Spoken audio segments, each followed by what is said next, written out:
और चलिए अब खबरों को विस्तार से देख लेते हैं और सबसे पहले बात करते हैं बड़ी खबर पर। राजस्थान के नए संभाग सीकर में पहुंचे गोविंद सिंह डोटासरा। सरगोट सीमा पर भव्य स्वागत उनका किया गया। स्थानीय लोगों और कांग्रेस के कार्यकर्ताओं ने फूल मालाओं से उन्हें लाद दिया। सीकर संभाग बनने के बाद डोटासरा का ये पहला दौरा। लक्ष्मणगढ़ के विधायक गोविंद सिंह डोटासरा का गृह जिला है सीकर। प्रदेश कांग्रेस अध्यक्ष की कर्मभूमि भी सीकर ही है और सीकर की जनता ने से वादा किया था डोटासरा ने, और अब जब वादा पूरा हुआ है, मुख्यमंत्री अशोक गहलोत ने संभाग बनवाने को लेकर वादा किया था। शेखावाटी का केंद्र रहा और कहा जाता है सीकर, और जब बड़ी सौगात कल दी, जब मुख्यमंत्री अशोक गहलोत विधानसभा पहुंचे तो एक तरह से ये उम्मीद किसी को नहीं थी। जब राम लुभाय कमेटी के कार्यकाल को बढ़ाया गया था तो ऐसे में अंदाजा नहीं था कि इस तरह से मुख्यमंत्री अशोक गहलोत 19 जिले बनाने की घोषणा करेंगे और साथ ही साथ 3 नए संभाग भी बनाए गए, जिसमें पाली का नाम है, सीकर का नाम है। संभाग जो नए बने हैं, साथ ही साथ फलौदी भी नया जिला बना है। और जब गोविंद सिंह डोटासरा पहुंचे सीकर तो उनका स्वागत किया गया, क्योंकि देखिए सीकर से आते हैं।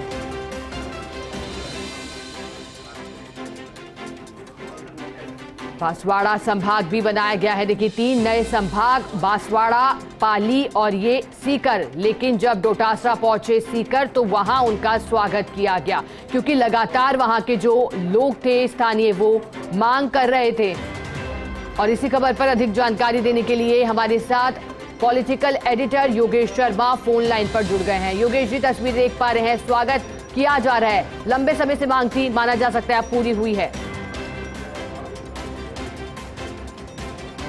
जिले बनने के बाद अब राजनीतिक तौर पर कांग्रेस इनका लाभ लेना चाहिए। कांग्रेस अध्यक्ष गोविंद सिंह डोटासरा ने बिना पल गवाए शुरुआत कर दी है। इससे पहले अपने गृह जिले सीकर का रुख किया है। सीकर को लेकर, संभाग बनाने को लेकर लगातार उठाते रहे डोटासरा। तो सीकर बल्कि नीम का थाना को भी बनाने से बड़ा योगदान गोविंद सिंह डोटासरा का रहा। इस मत के थे कि नीम का थाना अगर जिला बनता है तो सीकर को संभाग बनाने में दिक्कतें नहीं आएंगी।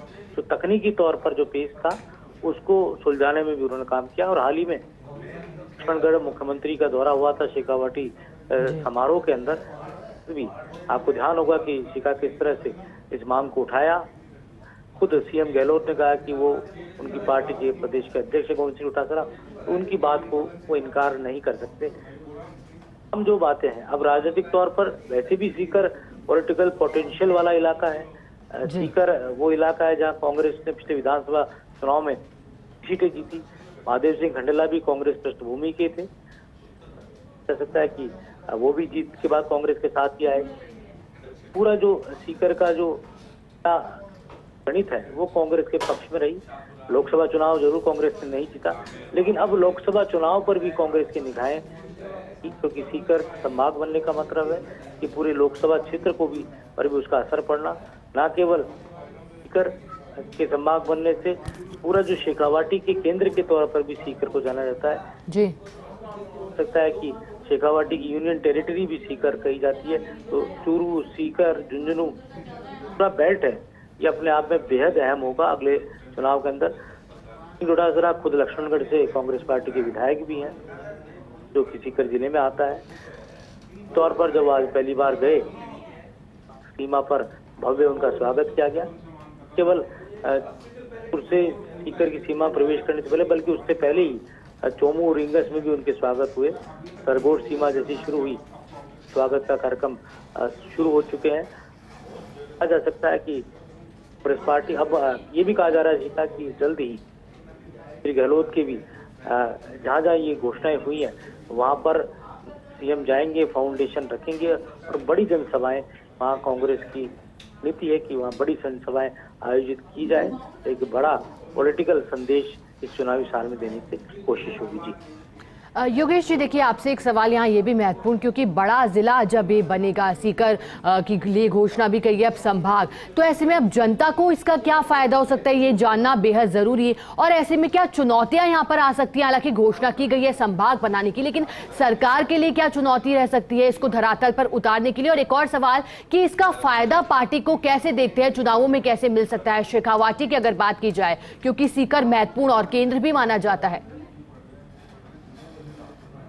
सबसे बड़ी बात तो पिछले चुनाव में आपने देखा कि कांग्रेस ने न केवल बीजेपी से मुकाबला किया बल्कि कॉमरेड से जो थे लाल सलाम का झंडा बुलंद करने वाले लीडर्स, आपको ध्यान होगा पिछले सीधा लोग विधानसभा चुनाव में धोध कांग्रेस की सीट, और अमराराम उस इलाके के बड़े नेता है। नातारामगढ़ सीट पर भी कॉमरेड्स का प्रभाव रहता है। इलाके हैं कॉमरेड्स को भी हराया, बड़े अंतरों से सीट भी जीती। खुद गोविंद सिंह डोटासरा बड़े अंतर से चुनाव जीते। तो ये कहा जा सकता है कि पूरा फोकस है यहाँ पर जो जातिगत गणित है कांग्रेस के पक्ष में रहा है। किसान पृष्ठभूमि रही हो इस इलाके की, जाट बेल्ट रही हो,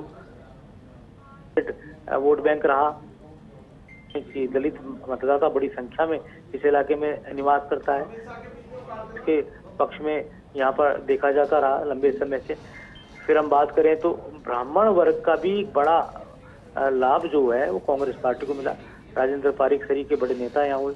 घनश्याम तिवारी ने जब कर लिया, राजेंद्र पारिक के बड़े नेता के तौर पर स्थापित इस इलाके में हो गए, और भी कई बड़े ब्राह्मण नेता इस इलाके में रहे। होता है कि एक जातिगत जो एक ऑपरेंडी है वो भी इस इलाके की कांग्रेस के पक्ष में रही। ये कारण है कि आजादी के बाद से ही सीकर के अंदर बड़े, और खास बात देखिए आप यहाँ की इस पूरे संभाग के अंदर कांग्रेस के बड़े बड़े दिग्गज नेता है।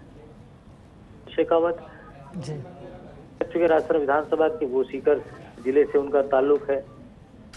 या कांग्रेस पार्टी के कार्यकारी अध्यक्ष रह चुके, सीकर जिले से उनका ताल्लुक है। महादेव सिंह खंडेला की यूपीए सरकार में मंत्री रह चुके, सांसद रह चुके, उनका ताल्लुक भी वहीं से है। अभी सुभाष महरिया की हम बात करेंगे, आज वो कांग्रेस पार्टी में, पहले वो भारतीय जनता पार्टी में थे, केंद्र में वो मंत्री रह चुके, उनका ताल्लुक भी कांग्रेस से है, सीकर जिले से है। कह सकता है कि बड़े नेता, भंवरू खान इस दुनिया में नहीं रहे, तो विधायक रहे, तो सीकर जिले का एक बड़ा प्रभाव क्षेत्र रहा।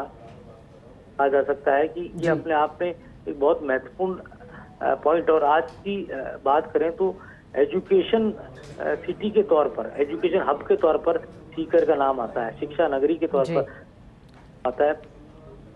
राजस्थान बल्कि पूरे देश से यहाँ बच्चे शिक्षा पढ़ने आते हैं। से जो मिलिट्री की तैयारी करने के लिहाज से, चाहे वो किसी को CDS में जाना है, NDA में जाना है, तो वो उस लिहाज से भी सीकर एक बड़ा सेंटर बन चुका है पूरे देश के अंदर।